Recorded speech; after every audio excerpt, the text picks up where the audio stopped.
मुर्गे को रहने के लिए कम से कम 4 स्क्वायर फीट जगह लगती है। 4 स्क्वायर फीट में तो 10 मुर्गों को जबरदस्ती रख देते हैं। एक गाय को रहने के लिए न्यूनतम जितनी जगह चाहिए उसमें 10 गाय को रख देते हैं। एक भेड़ को रहने के लिए, बकरी बकरे को रहने के लिए जितनी जगह चाहिए उसमें 10 गुने ज्यादा रख देते हैं। तो जानवर हमेशा तनाव में रहते हैं क्योंकि जगह कम होती है उनको रहने के लिए। आप ही एक इसको रहने की कोशिश करके देखिए कभी।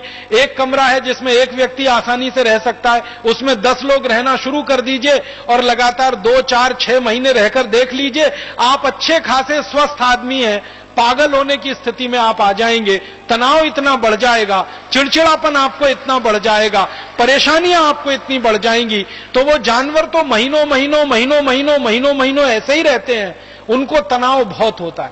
और तनाव के समय में उनके शरीर में तनाव पैदा करने वाले हार्मोन्स बहुत निकलते हैं। स्ट्रेस हार्मोन का सबसे ज्यादा सीक्रेशन उनके शरीर में उस समय होता है। और उसी समय जब उनको काटा जाता है तो भय और उनको होता है, डर और उनको होता है। तो डर और भय की स्थिति में जब जानवर काटे जाते हैं तो उनके खून में वो सारे के सारे निगेटिव हार्मोन्स या स्ट्रेस हार्मोन, जो तनाव देने वाले हार्मोन है, वो रहते हैं। और थोड़े बहुत मांस में भी रहते होंगे, मांसपेशियों में भी रहते होंगे।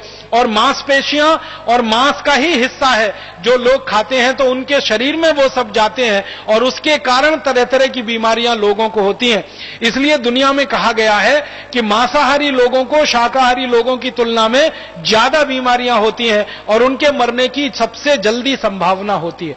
इसके अलावा दुनिया में और एक महत्व की बात देखी गई है, वो ये कि जो शाकाहारी लोग हैं उनमें दया, प्रेम, करुणा ये सबसे ज्यादा तीव्र गति से और सबसे उच्च स्थिति में मिलती है। सारी दुनिया में कई जगह अभ्यास किया गया, कई जगह अध्ययन किया गया, अलग अलग समूह बनाकर, एक तरफ मांसाहारी लोग हैं, एक तरफ शाकाहारी लोग हैं। तो देखा यह गया कि जो शाकाहारी लोग हैं उनमें दया है, उनमें प्रेम है, उनमें करुणा है, उनमें वात्सल्य है, उसमें ममता है, उसमें ममत्व है। सब तरह के मानवीय गुण सबसे ज्यादा शाकाहारी लोगों में है। और हिंसा है, हिंसा के साथ साथ चोरी, चपाटी, डकैती, बलात्कार की भावना, एक दूसरे को दुष्टता के स्तर पर देखने की भावना, एक दूसरे को नुकसान पहुंचाने की भावना, ये सबसे ज्यादा देखी गई है मांसाहारी लोगों में होती है। और दुनिया में हम देख भी रहे हैं कि इस समय जो हिंसा का सबसे बड़ा दौर चल रहा है पूरी दुनिया में, जहां सबसे ज्यादा हिंसा हो रही है पूरी दुनिया में, आप ध्यान दीजिए, वो सारा का सारा इलाका मांसाहारी लोगों का है। और मांसाहारी लोगों के इलाके में होने वाली जो हिंसा है वो जल्दी खत्म नहीं होती है। 10, 20, 50 साल नहीं, सैकड़ों साल वो हिंसा चलती है और इस हिंसा में से प्रतिहिंसा चलती है और वो पूरा इलाका हमेशा के लिए अशांत और अशांति में डूब जाता है। दुनिया में जहां शाकाहार बहुत ज्यादा है उन देशों में आप देख लो काफी शांति मिलेगी। मैंने ये देखा इस अध्ययन में कि जो शाकाहारी लोग हैं वो गरीब हैं, भुखमरी के शिकार हैं, उनमें कुछ महामारियां भी हो सकती हैं, लेकिन सबसे ज्यादा शांति उन्हीं के इलाके में, जहां सबसे ज्यादा शाकाहारी लोग हैं पूरी दुनिया। और जहां मांसाहारी लोग हैं उनमें अमीरी हो सकती है, उनमें अमीरी है, उनमें समृद्धि है, उनमें संपत्ति है, लेकिन सबसे ज्यादा हिंसा उनके बीच में है और मानसिक हिंसा सबसे ज्यादा है, सबसे ज्यादा अशांति उनके बीच में। दुनिया में जिन देशों में मांस सबसे ज्यादा खाया जाता है वहां मानसिक रोगी सबसे ज्यादा है।